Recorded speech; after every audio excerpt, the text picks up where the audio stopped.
એટ્રોપિન નામ તો કદાચ સાંભળ્યું જ હશે. ઇમરજન્સીની ક્ષણોમાં આ દવા એક હીરો જેવું કામ કરે છે. પણ શું ખબર છે કે આ જ જીવન બચાવનારી દવા ક્યારેક ખતરનાક પણ સાબિત થઈ શકે છે? ચાલો આજે આ પાવરફુલ દવાની પાછળનું સાયન્સ એને જરા સરળ ભાષામાં સમજીએ. વિચિત્ર લાગે છે ને, જે દવા હાર્ટ રેટ વધારવા માટે વપરાય એ જ એને ધીમો પાડી દે. આવું કેવી રીતે બની શકે? વેલ, આ કોઈ કોયડો નથી, પણ એક રિયલ ક્લિનિકલ સિચ્યુએશન છે. ચાલો આ ઉલટી અસર પાછળનું કારણ શોધીએ અને એ પણ સમજીએ કે આ જાણવું કેમ આટલું બધું જરૂરી છે. જુઓ, જ્યારે ઇમરજન્સીમાં હૃદયના ધબકારા ખતરનાક રીતે ઘટી જાય ને, ત્યારે મેડિકલ પ્રોટોકોલ્સમાં સૌથી પહેલું નામ આવે છે એટ્રોપિનનું. જે ACLS ગાઈડલાઇન્સ છે એમાં તો એને એકદમ હીરોનો દરજ્જો મળેલો છે. અને કેમ નહીં, એ ખરેખર જીવન બચાવે છે. પણ સવાલ એ છે કે આ જાદુ થાય છે કઈ રીતે? એટ્રોપિન હાર્ટ પર એવું તે શું કરે છે કે તરત જ રિઝલ્ટ મળવા લાગે છે? ચાલો એની પાછળનું સિમ્પલ સાયન્સ સમજીએ. ઓકે, આ થોડું ટેકનિકલ લાગી શકે છે, પણ ચાલો એને એકદમ સરળ બનાવી દઈએ.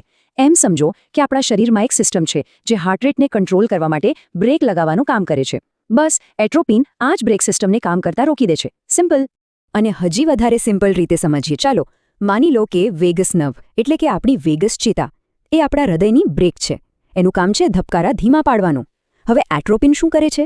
એ સીધું જ જઈને આ બ્રેક પરથી પગ હટાવી લે છે અને જેવી બ્રેક રિલીઝ થાય હાર્ટ રેટ આપોઆપ વધી જાય છે. છે ને એકદમ સરળ? અહીં સુધી તો બધું એકદમ સ્ટ્રેટ ફોરવર્ડ લાગ્યું, ખરું ને?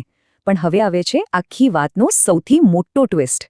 એક એવી ભૂલ જે સારામાં સારા ડોક્ટર્સ પણ કરી શકે છે અને જે આ હીરો દવાને એક ઝટકામાં વિલન બનાવી શકે છે. આ નંબર એને બરાબર મગજમાં ફિટ કરી લેજો. 0.5 મિલીગ્રામ. ઓફિશિયલ ગાઈડલાઇન્સ એકદમ ક્લિયર છે કે ધીમા ધબકારાની સારવાર માટે આનાથી ઓછો ડોઝ ક્યારે ન આપવો, અને એની પાછળનું કારણ ખરેખર ચોંકાવનારું છે. અને આ જ છે એટ્રોપિન પેરાડોક્સ. જો 0.5 મિલીગ્રામ કે એનાથી વધુ ડોઝ અપાય તો બધું બરાબર છે, હાર્ટ રેટ વધશે. પણ જો ભૂલથી પણ ડોઝ ઓછો થઈ ગયો તો પરિણામ એકદમ ઉલટું આવશે. હાર્ટ રેટ વધવાને બદલે ઉલટાનો વધુ ધીમો પડી જશે.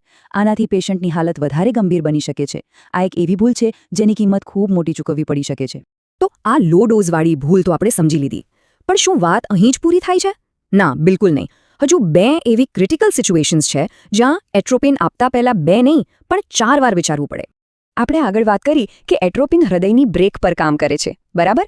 પણ વિચારો કે જો હૃદયની ઇલેક્ટ્રિકલ સિસ્ટમમાં પ્રોબ્લેમ જ ક્યાંક બીજે ઊંડે હોય તો, એટલે કે બ્લોકેજ એવી જગ્યાએ હોય જ્યાં એટ્રોપિનની અસર જ ન પહોંચતી હોય તો શું થાય?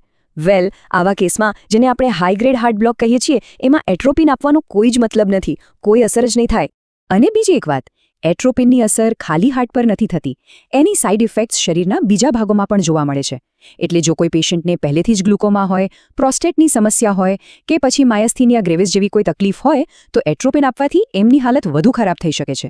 એટલે આવી કન્ડિશન્સમાં ખૂબ જ સાવધાની રાખવી પડે છે. તો અત્યાર સુધીની વાત પરથી એ તો સ્પષ્ટ છે કે એટ્રોપિન એક બેધારી તલવાર જેવું છે. ફાયદો પણ કરી શકે અને નુકસાન પણ. તો સવાલ એ છે કે એનો સેફલી ઉપયોગ કેવી રીતે કરવો? ચાલો આ પાવરફુલ દવાનો સ્માર્ટલી ઉપયોગ કરવા માટેના અમુક કી પોઈન્ટ્સ પર એક નજર નાખીએ. અહીંયા જોઈ શકાય છે કે ડોઝ કેટલો બધો મેટર કરે છે.